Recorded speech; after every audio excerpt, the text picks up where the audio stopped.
Another cold winter day, another stroll down memory lane in the tackle cave. You can see behind me all sorts of soft plastics to go through, both recent stuff I'm still using, stuff from my past, maybe some stuff that I never used. And as I look through the brands, obviously there's Yamamoto, there's Zoom, there's Berkeley, there's Reaction Innovations. But one brand that was important to my fishing career that we kind of forget about is Lunker City. And that's because I started in the mid 90s really seriously tournament fishing. And Lunker City was a company that had changed the paradigm back around 1989, 1990 with the introduction of the Sluggo. Now, this is a basic 6-inch Arkansas shad Sluggo. Not much to it, but underwater it had a smooth motion. It could have a real choppy walk the dog motion. It looked like nothing fish had ever seen before. You remember, there were no real super flukes out there. There were no Kitex.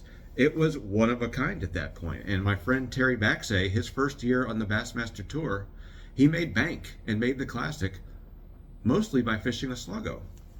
Oftentimes on bigger bass factories, it would be one like this. Great in Florida, obviously.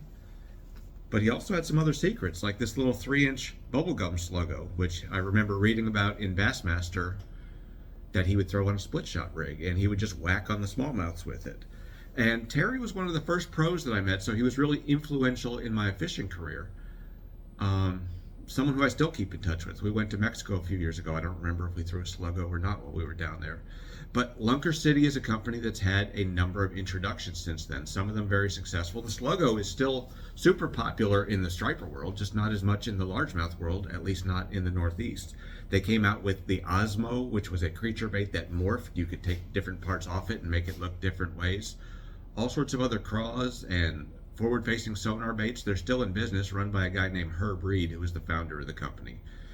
The bait that I use the most of theirs is the finesse fish, which is sort of an offshoot of a Sluggo. It's a little minnow-shaped soft plastic. I suppose people who found it today would probably use it for forward-facing sonar applications. Where I use it the most is on the back of a scrounger. I found it to be the most effective scrounger trailer there is. There's just something about it that gets bit. You can use a 4-inch one like this. You can use a 2.5-inch one like this. You can fish it on heavy scroungers deep. You can fish it on lighter scroungers in clear water around docks. It's just been a super productive lure. That's still in production. One of the other lures that's still in production that I had forgotten about until I went through my classic soft plastic archives was the salad spoon.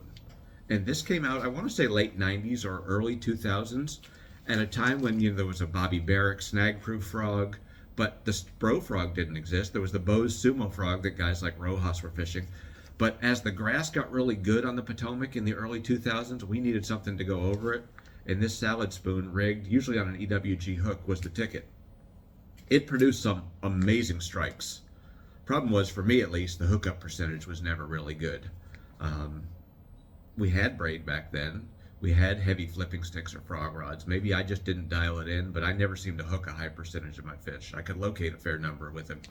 Standard white, standard black, came in a bunch of other colors, including two-tones. It's still available. If it's something you use, let me know. I'd love to learn how to dial it in better, because it's a great looking lure in the water. But the lure that really means the most to me is one that's not on the market anymore, and that's the Sluggo SS. And it's as the name suggests, a longer, more slender version of the Sluggo with a more action tail. This is the 9-inch version. I know 9-inch sounds big, but it really behaves more like a 5 or 6-inch bait because a lot of that is just the skinny tail on it. And when I think back to this bait, one of the greatest tournament days of my life was on the Showan River, where the FLW Tour is going this year, in a set of lily pads. This was the only thing I could get them to eat consistently. Fish of all sizes. This mostly in a chartreuse color, although white worked as well when I ran out of the chartreuse. And I would throw it over the pads and reel it back across them and kill it at the edge, and they would smoke it. And I caught a 7-pound, 4-ounce largemouth on it that got wrapped around the trolling motor. My friend Aaron Hobbs did a great net job on it. That's the single biggest fish I've caught in tournament competition in Virginia, and it was on this bait. It's something I need to get out and throw a lot more. It's great in grass, obviously, because you can rig it weedless.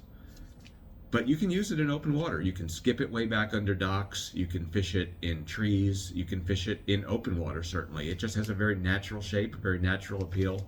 So before you go out and buy them all up on eBay, give me a few minutes, let me go out and buy them myself.